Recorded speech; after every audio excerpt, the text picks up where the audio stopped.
ಇನ್ನು ಕೇವಲ ಸಾಯಿ ಲೇಔಟ್ ಮಾತ್ರ ಅಲ್ಲ, ಕಲ್ಯಾಣ ನಗರದಲ್ಲಿ ಹಲವು ಮನೆಗಳಿಗೆ ಜಲದಿಗ್ಬಂಧನ ಆಗಿದೆ. ನೆಲಮಹಡಿ ಮನೆ ಡೋರ್ ಓಪನ್ ಆಗದೆ ಪರದಾಡ್ತಾ ಇದ್ದಾರೆ. ಹಲವು ಮನೆಗಳಿಗೆ ರಾಜಕಾಲುವೆ ನೀರು ನುಗ್ಗಿದೆ. ಮನೆ ಹೊರಗಡೆ 3 ರಿಂದ 4 ಅಡಿ ನೀರು ನಿಂತಿದೆ. ಹೊರ ಬರೋದಕ್ಕೂ ಆಗದೆ ನಿವಾಸಿಗಳು ಪರದಾಡ್ತಾ ಇದ್ದಾರೆ. ದೃಶ್ಯಗಳಲ್ಲಿ ನೋಡ್ತಾ ಇದ್ದೀರಿ. ಇದು ಕೇವಲ ಮಳೆ ನೀರು ಮಾತ್ರ ಅಲ್ಲ, ಚರಂಡಿ ನೀರು, ರಾಜಕಾಲುವೆಯ ನೀರು. ಒಮ್ಮೆ ನಮ್ಮ ಅಧಿಕಾರಿಗಳನ್ನು ಅಲ್ಲಿ ತಗೊಂಡೋಗಿ ಬಿಟ್ಟುಬಿಡಬೇಕು. ನೋಡಿ ಎಷ್ಟು ಸುಗಂಧ, ಎಷ್ಟು ಚೆನ್ನಾಗಿದೆ ನೀರು. ಒಮ್ಮೆ ಅನುಭವಿಸ್ಬೇಕು ಅವರು ಕೂಡ. ಪಾಪ ಅಲ್ಲಿನ ಜನ ಪ್ರತಿ ವರ್ಷ ಅನುಭವಿಸ್ತಾರೆ.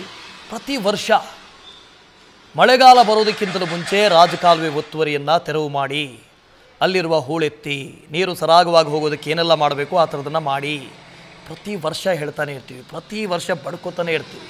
ಆಹಾ, ಇಲ್ಲವೇ ಇಲ್ಲ. ಅದಕ್ಕೊಂದು ಟಾಸ್ಕ್ ಫೋರ್ಸ್ ಇಲ್ಲ, ಅಧಿಕಾರಿಗಳಿಲ್ಲ, ಯಾರೂ ಇಲ್ಲ. ಗಬ್ಬೆದ್ದು ನಾರ್ತಾ ಇದೆ. ಇದರ ಬಗ್ಗೆಯೂ ನಮ್ಮ ಪ್ರತಿನಿಧಿ ಸತ್ತಾರ್ ಒಂದು ಪ್ರತ್ಯಕ್ಷ ವರದಿ ಕೊಟ್ಟಿದ್ದಾರೆ, ನೋಡ್ಕೊಬನ್ನಿ. ಮಳೆಯಿಂದ ಕಲ್ಯಾಣ ನಗರದ ಸರಿಸುಮಾರು 20ಕ್ಕೂ ಅಧಿಕ ಮನೆಗಳಿಗೆ ರಾಜಕಾಲುವೆಯ ನೀರು ನುಗ್ಗಿದೆ. ಸದ್ಯ ನಾನೀಗ ಕಲ್ಯಾಣ ನಗರದಲ್ಲಿದ್ದೀನಿ. ಇಲ್ಲಿರುವ ದೃಶ್ಯವನ್ನು ಯಾವ ರೀತಿಯಾಗಿದೆ ಅಂತ ತೋರಿಸ್ತಾ ಹೋಗ್ತೀನಿ. ಇದು ನೆಲಮಹಡಿಯಲ್ಲಿರುವಂತಹ ಮನೆಯ ಚಿತ್ರಣ. ಮನೆಯ ಬೆಡ್ರೂಮ್ ಇದು. ಬೆಡ್ರೂಮ್ ನಲ್ಲಿ ಯಾವ ರೀತಿಯ ನೀರು ನಿಂತಿದೆ ಅನ್ನೋದನ್ನ ನೀವು ನೋಡ್ತಾ ಇರಬಹುದು. ಬೆಡ್ರೂಮ್ ಆಗಿರಬಹುದು, ಕಿಚನ್ ಆಗಿರಬಹುದು, ವಾಶ್ರೂಮ್ ಆಗಿರಬಹುದು, ಎಲ್ಲೆಡೆ ಕೂಡ ನೀರು ನಿಂತಿದೆ. ಪ್ರಮುಖವಾಗಿ ಇದು ರಾಜಕಾಲುವೆ ನೀರು, ಅಂದ್ರೆ ಕೊಳಚೆ ನೀರು ಆಗಿರೋದ್ರಿಂದ ಜನರಿಗೂ ಕೂಡ ಅನಾರೋಗ್ಯದ ಭೀತಿ ಕಾಡ್ತಾ ಇದೆ. ಇದನ್ನ ಮನೆ ಒಳಗೆ ದೃಶ್ಯ, ಯಾವುದೋ ನದಿಯ ದೃಶ್ಯದಂಗೆ ನಿಮ್ಗೆ ಕಾಣ್ತಾ ಇರಬಹುದು, ಬಟ್ ಇದು ಮನೆ ಒಳಗೆ ಇರುವಂತಹ ದೃಶ್ಯ. ಅದರ ಜೊತೆಗೆ ಇದು ಒಂದು ಮನೆಯಲ್ಲ, ನಿಮ್ಗೆ ನಮ್ಮ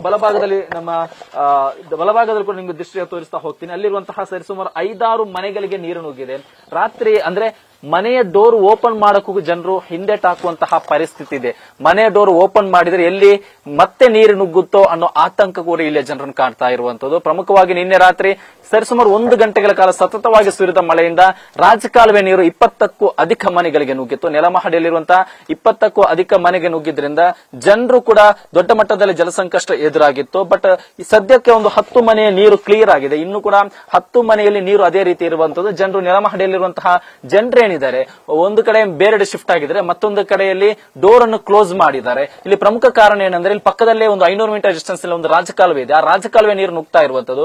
ಆ ರಾಜಕಾಲುವೆ ಒತ್ತುವರಿಯಾಗಿದೆ. ಅದರ ಜೊತೆಗೆ ನೀರು ಸರಾಗವಾಗಿ ಹರಿದು ಹೋಗಲು ಮಾಡಬೇಕಾದ ವ್ಯವಸ್ಥೆಯನ್ನು ಅಧಿಕಾರಿಗಳು ಮಾಡಿಲ್ಲ. ಯಾಕಂದ್ರೆ ಪ್ರತಿ ವರ್ಷ ಕೂಡ ಈ ರೀತಿಯ ಸಮಸ್ಯೆ ಆಗುತ್ತೆ. ನೀರು ಹರಿದು ಹೋಗಲು ಸರಾಗವಾದ ವ್ಯವಸ್ಥೆ ಮಾಡಿದ್ರೆ ಈ ರೀತಿ ನಮಗೆ ಸಮಸ್ಯೆ ಆಗ್ತಾ ಇರಲಿಲ್ಲ. ಯಾಕಂದ್ರೆ ಪ್ರತಿ ಮಳೆಗೂ ಕೂಡ ಇಲ್ಲಿ ನೀರು ನುಗ್ಗುತ್ತೆ. ಆದ್ರಿಂದ ನಮಗೆ ಇದಕ್ಕೊಂದು ಪರ್ಮನೆಂಟ್ ಆಗಿ ಸೊಲ್ಯೂಷನ್ ಬೇಕು ಅನ್ನೋ ಆಗ್ರಹವನ್ನು ಕೂಡ ಇದೀಗ ಜನರು ಇಡ್ತಾ ಇರುವಂತದ್ದು. ಕ್ಯಾಮರಾ ಪರ್ಸನ್ ನವೀನ್ ಜೊತೆ ಸತ್ತಾ, news first, Bengaluru. News first, ನಿರ್ಭೀತಿಯಿಂದ ನಿಮ್ಮ ಪರವಾಗಿ.